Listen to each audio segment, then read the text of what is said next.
Hi guys! So we finally got another parcel na naman. Something that is very important, especially for work from home individuals out there. Kani siya is UPS, power supply. In case of na ay mga mahitabo nga brand out or power outage in your area, so dili na mo mabalakan no nga like isaksak-saksak pa ninyo inyong wifi to your kanang powerhouse or power system nga external.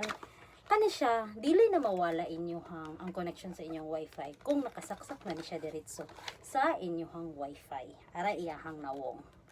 Kani siya ang saksakanan sa modem ninyo, and then kani siya ang directly sa plug.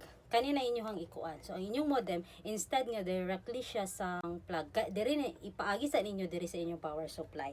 So pwede siya actually for modem, pwede po siya for CCTV, pwede po siya for telephone or mga other access control.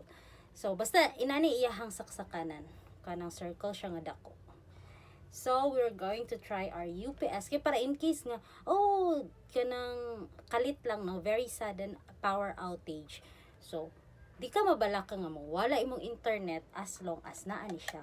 Kay, naa siya power supply. That will supply energy sa imuhang wifi. So, dili mapalong imong wifi. Kay kung wala kay kuryente, di ba mapalong man imong wifi. Pero kung naa ni siya, dili mapalong imong wifi. Kay naa man siya source of power. Which is this. Like manggod ka nang isaksak pa nimo imong wifi connection sa imong power system baka nga external. Maputol jud imong trabaho, maputol jud imong wifi connection. Temporarily kay tungod sa power outage. But with this, tuloy-tuloy na imong trabaho. Dili na ka makabantay nga, hala, nawala ang internet. Hala, kay nawala ang kuryente.